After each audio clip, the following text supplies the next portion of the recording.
But I first want to draw your attention to the extraordinarily excellent movie by Louis Schwartzberg called Fantastic Fungi. Fantastic Fungi has been a long time in the making, over about a dozen years, working with Louis Schwartzberg and his great team, and Sarah, his partner.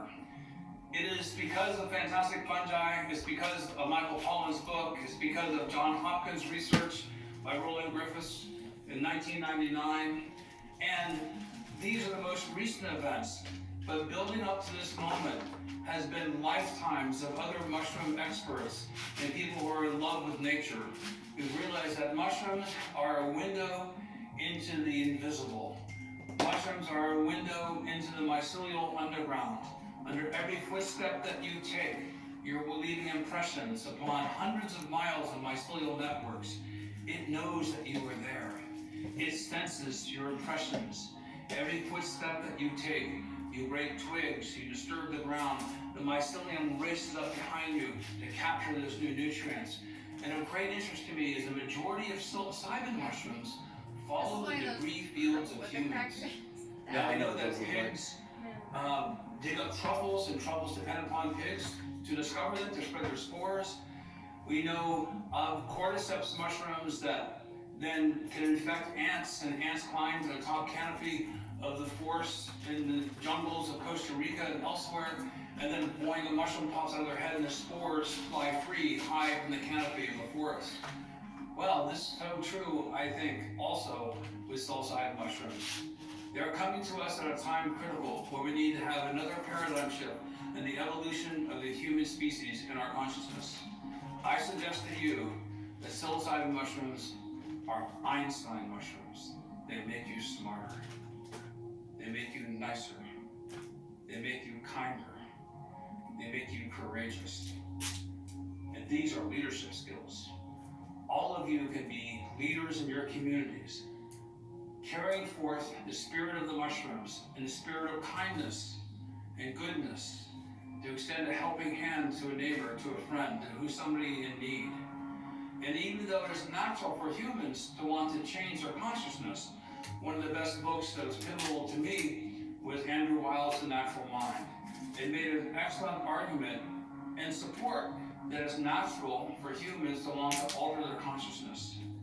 But seeing now the research that has been done just in the past few years, there's more than 44 universities that are currently doing clinical studies on psilocybin. This is important because these studies have gone through, in the application phase, through board reviews by physicians, by scientists, by regulators. First, to make sure that they will not do harm. So harm reduction is really important. And do they address a critical medical need which is not So funny. being addressed by conventional medicine? Well, when it comes to PTSD, addiction, depression, anxiety, clearly psilocybin mushrooms show tremendous significance in resolving those issues. Now, how is it that a 6-hour experience can have such a change with maladies that have been afflicting people for decades? It's because it reframes, it helps you remap neurologically to find pathways that can reestablish the norm. The norm being when you were healthy, before trauma. And then from the psilocybin experiences, when you resolve these issues by remembering them, months, years later, in one John Hopkins study, it showed that the remembering of the psilocybin experience overlaid the PTSD experiences, and then became resident reference standard for you thinking about that experience. I think this is because new neurological pathways have been established. And then from microdosing, post a heroic experience, then you begin to re-stimulate and re-establish those neurological pathways, nourishing them with a fresh feed, so to speak, of psilocybin.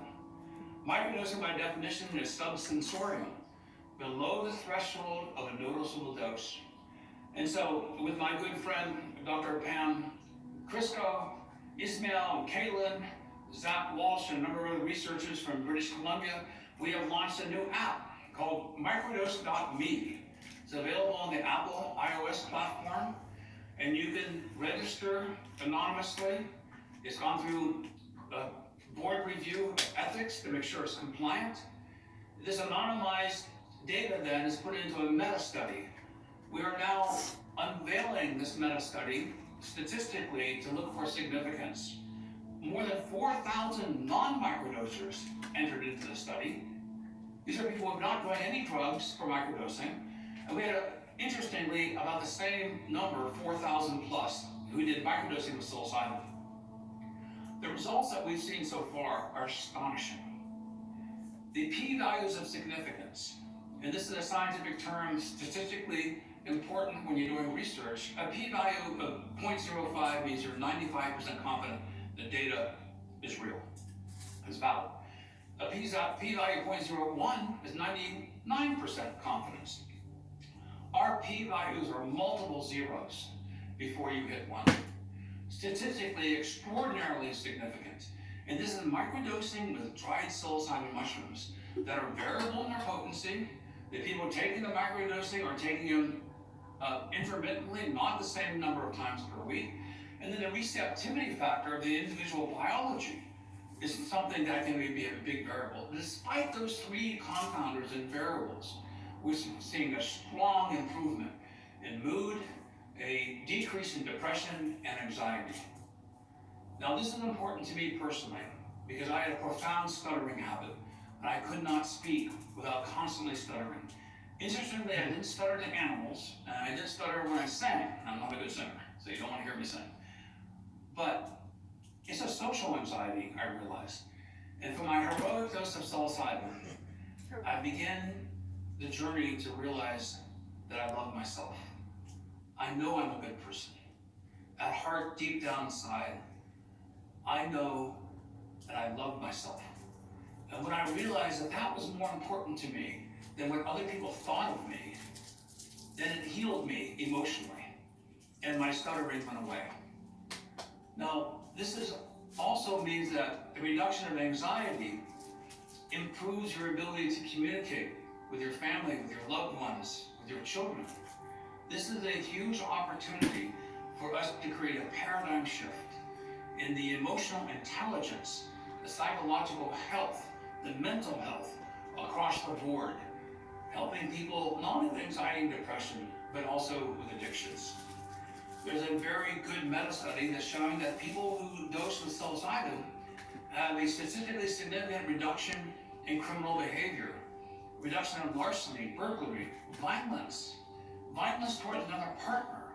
A single psilocybin dose is associated with a significant reduction in partner-to-partner violence. So it's hard to say that psilocybin mushrooms are not a panacea. And when you hear panacea, you think, oh, it's made up. It has no medical significance. But we're seeing so many different elaborations because I think it's fundamental to our neurological health. And all those issues I've discussed with you so far are emanating from your neurological health. So, but our use of psilocybin mushrooms goes back thousands of years, probably millions of years. But I do have a friend I want to introduce you to. This is a 2,500-year-old Mesoamerican mushroom stone from the Pacific slopes of Guatemala. And these mushroom stones, it's hard to interpret their actual use because so much of the ritualistic use of mushrooms, literally around the world, not only in Mesoamerica, but even in Europe, was suppressed by monotheism, specifically by dominant religions from foreigners coming in and suppressing the rites and rituals of indigenous peoples. But this mushroom stone is associated with the use of magic mushrooms, we believe. It's a symbol to invoke rain, since rain was so important for catchments, for fresh water. It also may have been symbolizing your family's mushroom past and sacredness. With a candle, it flickers, it comes alive. And from the psilocybin experience that I've had with these mushroom stones, they speak to me. So every morning I walk past these mushroom stones, I look at them and they look at me. I feel like I have a village of elders, a village of spiritual allies that are encouraging me on my path. Every evening when I go to sleep, they say goodnight to me, and I say goodnight to them. My destiny is to return these Mayan mushroom stones to the indigenous people of Guatemala. That is what I plan to do if I find a proper institution, Mayan group, or facility that can protect them so they're not sold back individually back into the private markets. But there are other mushrooms that have also played significant roles in helping human health. This is my friend agarikon. Are these all fossilized? Agarikon mushrooms? It's been used for thousands of years in Europe and in China, and elsewhere in Asia. And the Greek physician Dioscorides described this as elixirium ad longum vitam, the elixir of long life. More than 2,000 years ago, this mushroom has potent anti-inflammatory properties, and also we know it has antiviral properties. Moreover, First Nations, especially in British Columbia, also recognize these as having potent medicinal properties. Now 14,000, 15, 16, 17,000, who knows, 20,000 years ago, there was a land bridge or via boats. First peoples arrived on the continental Americas, North, Central, and South America. And with them, they brought their mycological knowledge. So we see these bridges and these migration routes also carried with those people their indigenous knowledge of these fungi. So maybe it's no surprise that in Asia, in Europe, and in North America, indigenous peoples all recognize the importance of this rare mushroom, Fomitopsis officinalis, agarikon.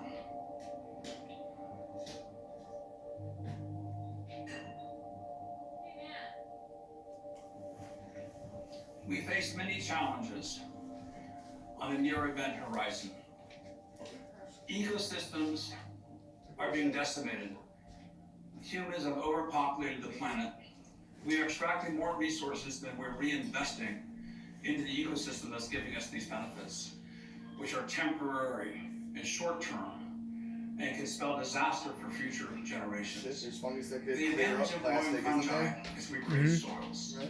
When we create soils, these soils then are richer, they can support more biodiverse communities, and I believe biodiversity leads to biosecurity. Think of you're having legions of allies, all of them with specific skill sets, carpenters, electricians, priests, counselors, farmers. And as you lose members in that community, you are dismantling the health of the community, but also the ability of the community to overcome challenges and changes, climate change, war, disease. So too is very true with these mushrooms in the ecosystems. They have enormous potential for many of the remedies that we need today if we reinvest into literally the mycelial networks that are underneath our feet. So I am here today as one voice. My voice will eventually go quiet from this body. I will decompose. I will disambiguate. I'll deconstruct into a molecular mass, and my molecules will spread into the ecosystem and create the soil that become more fertile for the next generation. So too will you. And we give birth then to a new generation. Future generations are depending upon us now to step up to the plate, to take our responsibilities as Earth citizens very seriously. Like rivets on an airplane, how many species will we lose before we have catastrophic failure? Well, that's happening now. There are catastrophic failures from the untangling and the dying back of ecosystems all over the world. But we still have oases of knowledge, of culture, of indigenous wisdom. If we could all join together, giving each other a proverbial hug, reaching across the fences of divide to engage our neighbors in a common community of interest in our children, in the ecosystem, in the air, in the forest, in our water. We can reframe this narrative. We can come up with the very solutions, not only for the immediate future, but set the models for long-term sustainability. So I ask all of you, don't be shy, but be kind. Be courageous. Let your voices be heard, but speak in a manner that other people can listen. It's time for us to build bridges, not walls. So I want to thank all of you. I want to thank Infinite Reality. Nerd. Edward Jones. And now it's my great honor to introduce Dirtwire. So take it away, Brother David. Thank you all.